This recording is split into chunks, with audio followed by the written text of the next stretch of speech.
Good morning, year 12. Good morning. Welcome to day 5 of our discussion. Technical drawing. The topic is on centroid. Okay, as you know, centroid, the centroid shape. The outcome after the completion of this course, this unit, the student should be able to find the center of an object or a shape. Whatever given shape or an object is, the student should be able to find using various methods. Some of the various methods are ratio method. We have intersecting arc method, which is known as bisecting method for you students. Say the ratio method where you have to calculate. So at the end of this course, students should be able to find the center of an object. Various shapes, okay? Whichever shape you are given.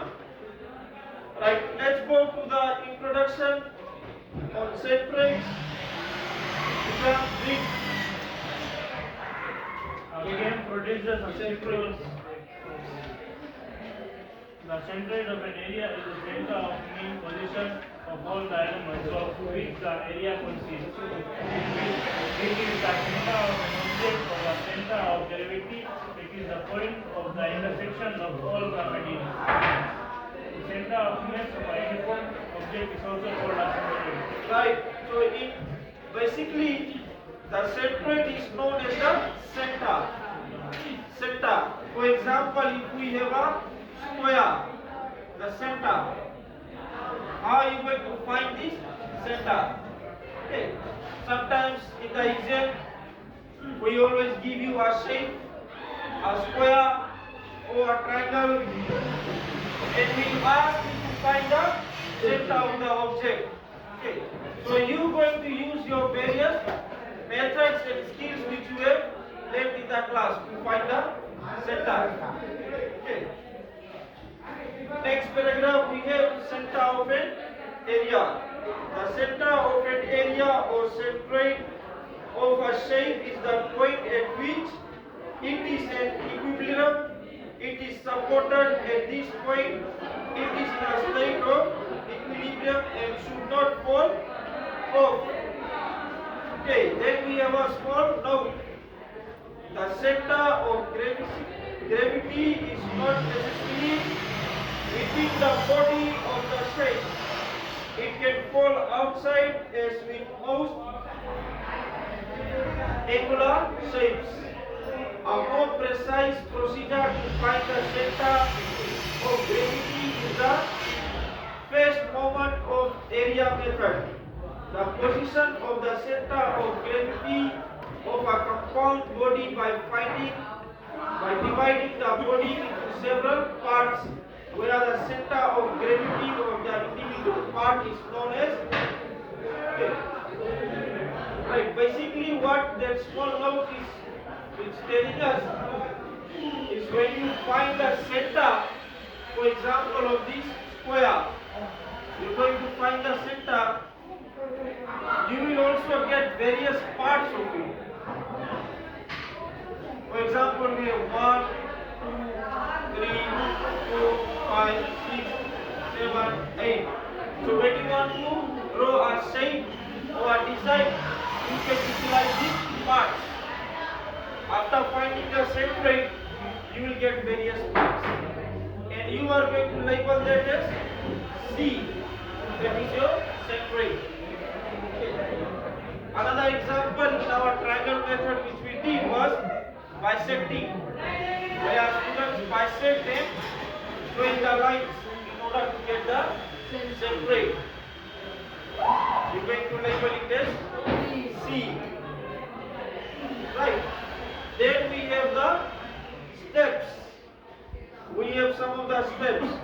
How to find the center of a trapezium. Number 1. Bisect the two parallel sides A, B and C, D. extend the parallel sides at the length of the opposite sides as shown. AB equals XD and CD. Number 3, join X and Y which will intersect the line, joining the midpoints for the centroid O. Okay. Right, some of the basic steps which you need to know. If you know the steps, then you can find the centroid. Just like yesterday when we were discussing on leveling.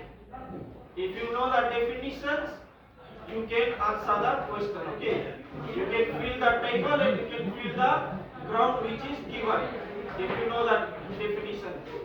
So same as if you know the steps of centroid, you can answer the question. Then we have centroid by moments. How to find the centroid of complex shapes. Okay, complex shapes example we have.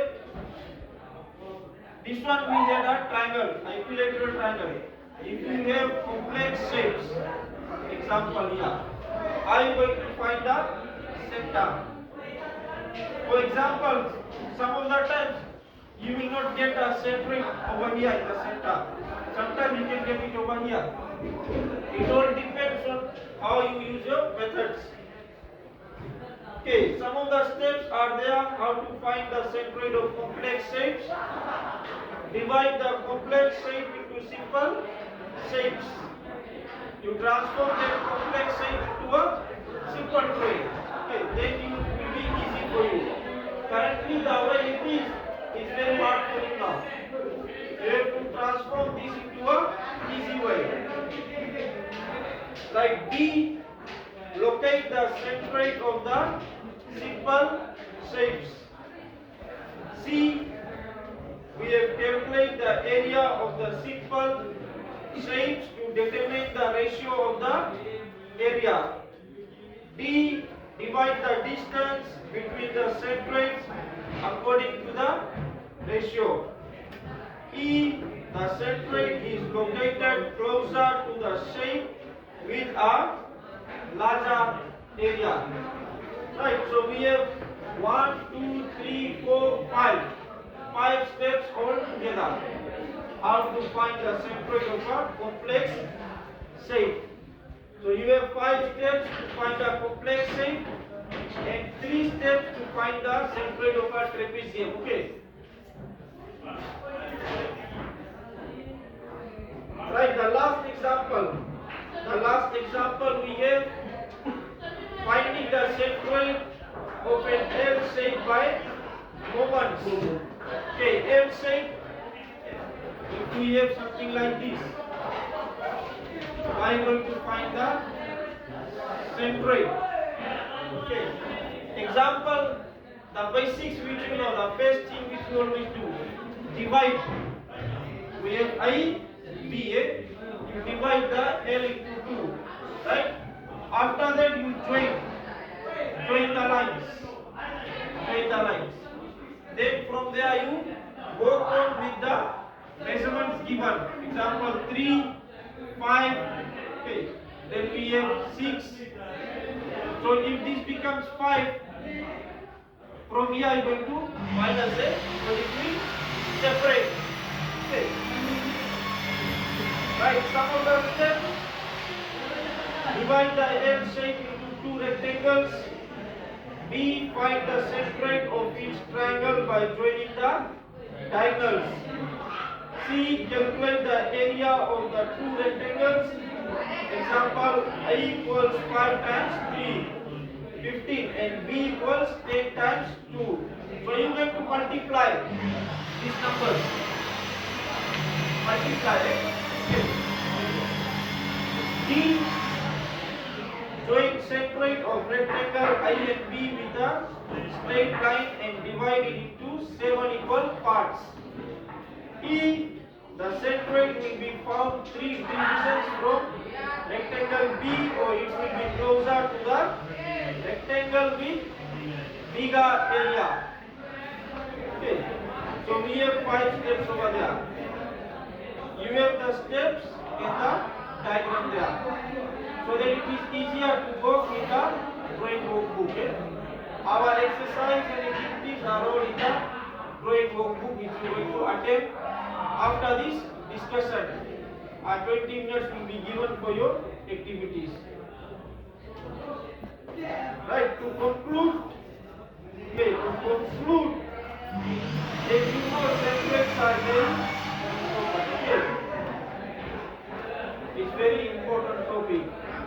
In future universities, when you go to study engineering or surveying topics, you are going to utilize this topic, the centroids, where you will be given the buildings plan, okay, house plan, building plan, or if you want to become a joiner, the furnitures, everywhere you are going to use centroid. You are going to find the center of an object or a building or a shape. Okay, now we will work on our workbook activities. Thank you very much. The following were the notes which will be discussed with year 12 technical drawing on topic centroid. Attached are the notes and the activities. Is in the notes the introductions are there with the examples and with the drawings with all the steps, so that it is easier for the students to attempt the drawings in the workbook. The notes are pasted in the book and discussed, and where the activities are based on the drawing workbook. So as in this video, these are the notes which have been discussed with year 12 technical drawing, with some of the relevant examples which we were done on the whiteboard, and where the proper discussion for the drawings which will be done in the drawing workbook. Here are some of the steps with the shapes, common shapes which were given to the students as the examples for better understanding. And also we have the activities. These were the activities which the students are going to do after the discussion, and as our discussions have taken place and the students are doing the activities where they have to calculate the area, the centroid, they are using the ratio method.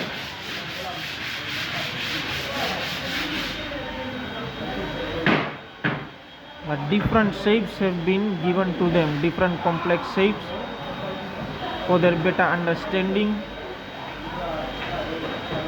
and where students can apply the ratio area method in this worksheet, and where in their workbook our worksheet has been placed where they have to use the intersecting method, the bisecting method to find the ratio, the centroid. As you can see in this activity, students are not just supposed to find only one centroid, but where they are going to divide the shapes into 4 parts, 3 parts, some are 4 parts, some have been divided into 5 parts in this activity. So it's a very useful activity for the students to prepare them in future generation to their FNU or university programs. That's all I have to present in this our 15 to 20 minutes video. So I'd like to thank the staff of USP for providing me an opportunity to at least prepare me for this lesson and different topics. Thank you very much.